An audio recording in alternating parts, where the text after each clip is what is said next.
49ers stay busy on this Wednesday. Another roster move to talk about, and it's a loaded show coming your way here on the 49ers Report by Chat Sports. My name is Chase Sr., and no matter where you are or how you're tuned in, thank you so much for making today's show a part of your day. Here's everything that's coming up. The 49ers have signed a linebacker, and what do you know? He has a Robert Saleh and Brant Boyer connection. That continues to be a big storyline and a theme for this offseason for the Niners. Mitch Wishnowsky. The Niners signed a punter earlier, Thomas Morstead, coming to San Francisco following Saleh and Boyer. Does that mean that Mitch Wishnowsky, who has been with this team for the last couple of years, is gone? Looks as though that is going to happen. Are the Niners going to extend Jauan Jennings? More thoughts on that and an update from Matt Mayoko. And, of course, as we continue to talk about all things Niners here on the show, it's OTAs week. All of this has to do with a lot of Niners OTA storylines. So let's begin on this front here. Zach Rosenblatt of The Athletic breaking this news just moments ago that another Jets Robert Saleh reunion is going down as linebacker Chazz Surratt is signing with the 49ers. Thomas Morstead signing with San Francisco earlier today, and now Surratt making his way to Santa Clara as OTAs continue. More on Surratt here. 28 years old, 6'2", 233. So good size for that linebacker position. Really good athlete. More on that in a moment. He was a 2021 third-round pick by the Minnesota Vikings. That's when Mike Zimmer was the head coach. That's an important note because once Brian Flores followed Kevin O'Connell with the Minnesota Vikings, and he became the Vikings defensive coordinator, Surratt, who is competing to be a starter as a rookie, wasn't a scheme fit for what Flores wanted to do. And as we know, Flores, a very exotic, new age defensive mind. Mike Zimmer, old school defensive mind who had been in the NFL for a very long time, and he's been a coach for decades. And so Flores didn't really like the game of Surratt for that off-ball linebacker role. And so the Vikings let him go. And then Surratt goes to the Jets. That's where he teamed up with Robert Saleh and Brant Boyer as a linebacker and a special teamer. Good in coverage, good as a blocker as well. He was with the Jets 2022 through 2024, and last year with the Jets, 17 games with 5 starts. As we know, Saleh got fired a few games into the year, and Brant Boyer did stay on as the special teams coordinator. Going back to Surratt being a really good athlete. Pre-draft process in 2021, coming out of UNC, he earned an 8.46 relative athletic score. Not bad, in the green there, and the 40-yard dash of 4.59, that was in the green. Good 20-yard split, okay 10-yard split, great on the shuttle. What you'll notice there, green on the left side, 25 reps of 225 on the bench press. That right there is a very good number. Last year, he only logged 137 total snaps on the defensive side of the ball. More so a special teams player. When he was on the field, though, a 72.7 overall PFF grade, a 64.9 pass rush grade, a run defense grade of 62.1. So in the green there, in the green with the coverage grade of 76.7, that's the athleticism there. There was a famous clip where Surratt had an interception and Robert Saleh met him downfield after that pick, and he said, "That's my guy, that's my guy." And more on Surratt being a really good athlete, coming out of high school, freak. He goes to UNC. He starts his collegiate career as a left-handed quarterback with the Tar Heels. Then he made the switch to linebacker, and he really thrived there. This Niners linebacking room is an interesting one going into 2025. You have Fred Warner, best off-ball linebacker in the game, one of the best overall players and defensive players in the NFL. I like the potential of D. Winters. I like the potential of Nick Martin, who the Niners drafted out of Oklahoma State. But outside of Fred Warner, this is a very unknown and unproven linebacker room. Luke Gifford, more of a special teamer. Jalen Graham, younger. Curtis Robinson has been more of a special teamer, played well in camp last year. Then he hurt his knee. Tatum Bethune, more of that rookie last year who was unproven, didn't get a lot of snaps as a 7th-round pick out of Florida State. He has some ability. Stone Blanton, a UDFA signing for the Niners after he did not get taken in the 2025 NFL Draft. And so outside of Fred Warner here, you really don't know what these linebackers are going to give you. With Robert Saleh, he knows Chazz Surratt, at the very least a depth piece who can help on special teams, but he's familiar with what Robert Saleh asks for at that linebacker spot. And Saleh, of course, has a long linebacker history and background. He really got his start in the NFL coaching linebackers with the Jacksonville Jaguars under Gus Bradley back in, 2016, 2015. And then Saleh obviously followed Kyle Shanahan to the Niners to become the defensive coordinator in 2017, and then took that Jets job starting in 2021. As for the roster move that the Niners made a little bit earlier today, in signing punter Thomas Morstead, Matt Mayoko with an update there, that the arrival of Morstead signals that the Niners are moving on from the Aussie and former Ray Guy Award winner Mitch Wishnowsky, who has been with the club since arriving as a fourth-round pick in 2019. We were wondering earlier, with the Niners signing Morstead, he's been in the NFL since 2009. Very, very long time. Well-accomplished punter. Did that signal that the Niners are moving on from Wishnowsky, or that Wishnowsky was still dealing with the knee and back injuries, which ailed him last year, causing him to miss basically half of the season? For Morstead, as I noted, he's been in the league since 2009, fifth-round pick out of SMU. The Niners, not the only team who takes special teamers early. 6'4", 225, ran a 4.88 40-yard dash in the pre-draft. A lot of people don't realize how athletic you have to be to play in the NFL, even at that punter spot. He won the lone Super Bowl that the Saints have won in franchise history with New Orleans shortly after he was drafted. 2012 All-Pro and Pro Bowler. He was a second-team All-Pro that year, and he's played in 255 career games. Most of his career spent with the New Orleans Saints from 2009 through 2020. He's a Saints legend, according to our Saints host, Trace Gerard, who everybody knows as Trizzy here on the show. Morstead then went to the Jets and Falcons in 2021, Dolphins in 2022, then overlapped with Saleh and Brant with the Jets in 2023 and 2024. He's currently 39 years old. His numbers last year, yards per punt, 47.2. He has a stronger and longer leg than Mitch Wishnowsky. Net yards per punt, 40.7. Wishnowsky did a great job in 2023 and at moments in his career of pinning punts inside the 20. Doesn't have as strong of a leg, though. 45.2 yards per punt, couple of yard difference there. A big difference in the net yards per punt at 36.3. So the Niners get older at long snapper and at punter, but perhaps they get better at both of those positions. And age at long snapper and punter, kicker as well. We saw it with Robbie Gould. Doesn't mean as much when you bring in older players there as compared to, obviously, some of the key positions on a football roster.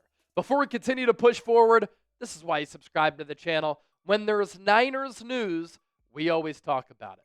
Bang, bang, hit that sub button right now as we're north of 160,000 subscribers. A great deal that we want to tell you about thanks to our fine friends at Fanatics. Say that 10 times fast. This Faithful to the Base shirt on sale. Only $18 right now, but for a limited time only, head to chatsports.com/faithful and get your shirt today.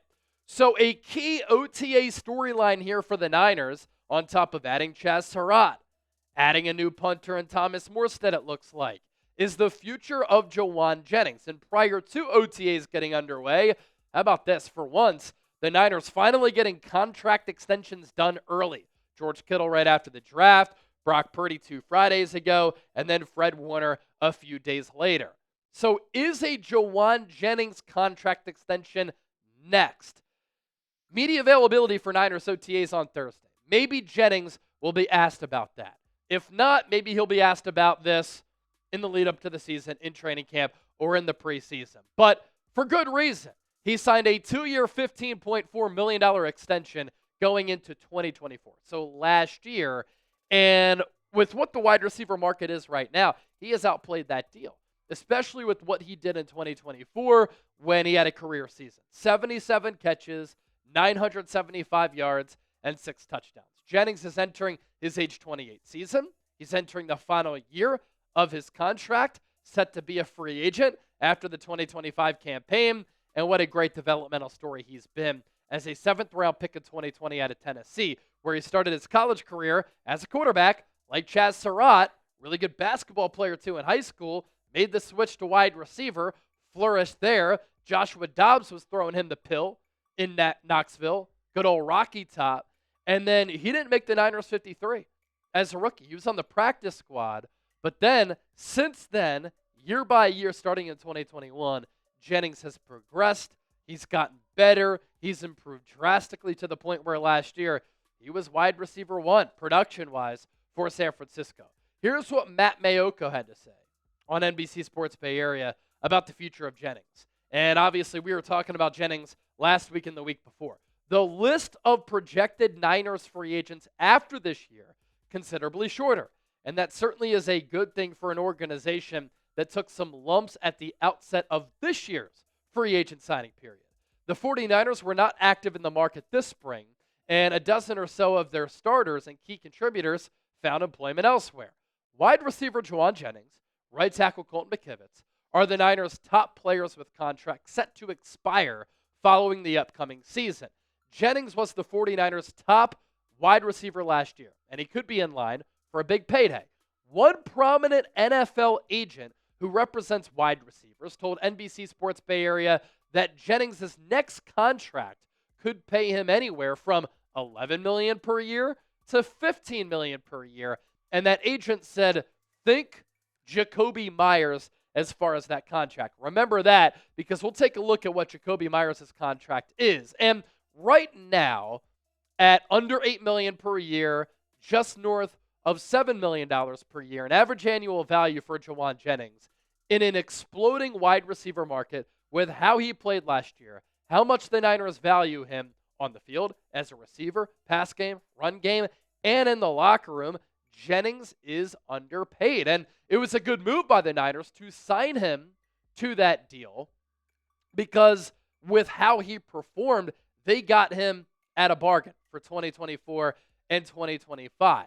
So the Jakobi Meyers market is more so like Jauan Jennings' current market with him having outplayed that prior contract extension. And here's the deal that Jakobi Meyers signed with the Las Vegas Raiders after he left the New England Patriots. He inked a 3-year, $33 million contract, average annual value of $11 million per season, and he got $21 million in total guaranteed money. Easy math right there, even for a guy who failed elementary algebra in college. I'm talking about myself. And so if Jennings goes out there and he has another season like he had in 2024, it's probably going to be closer to $15 million. If he goes out there and has 800, 900 yards, somewhere in that neighborhood of 11 to 15, I think it's safe to say Jennings can cash in with that type of deal. And where Jennings excels, he has a track record of being incredibly clutch for San Francisco. That's on money downs, 3rd down, 4th down, and in the biggest of games. When the Niners have needed a big play through the air, it's usually Jauan Jennings on the receiving end. Some guys have that pulse, and they have that cool, calm, and collected mentality where they are just flatliners, where they play their best in the biggest of games, and they come through in the biggest of moments.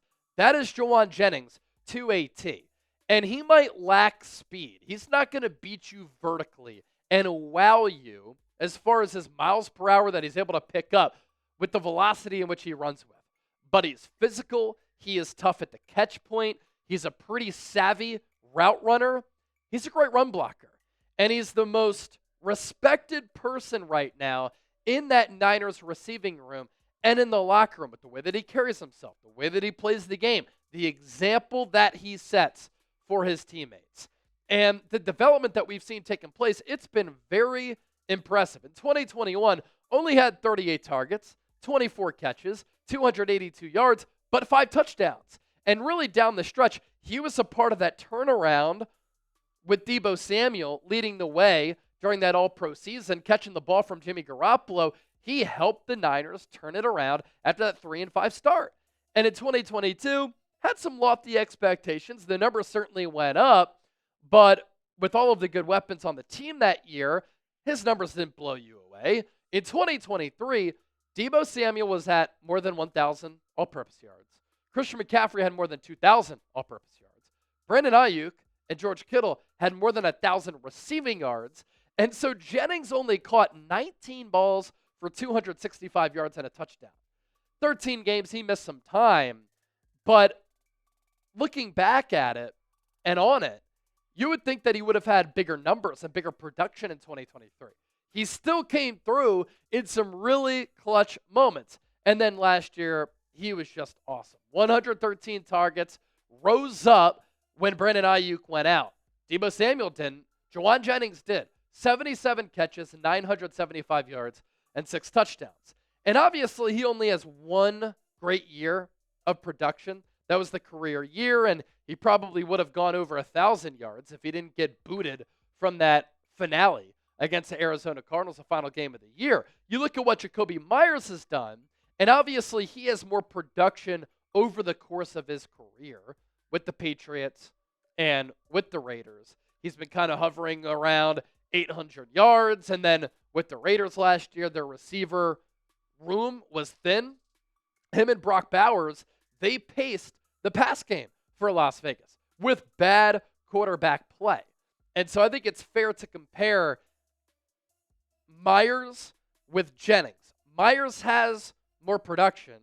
Jennings has meant so much, though, to San Francisco. And with what he did in 2024, that's a projection for what he can continue to do with the Niners and with where that receiver market is right now, with guys making over $30, $40 million per season. So if you want the Niners to extend Jauan Jennings, he has become a fan favorite for San Francisco. I want you to hit that thumbs up icon and like the video. If not, I want you to comment why. Don't forget to hit that sub button. Niners shows every single day, year round, right here on the San Francisco 49ers Report.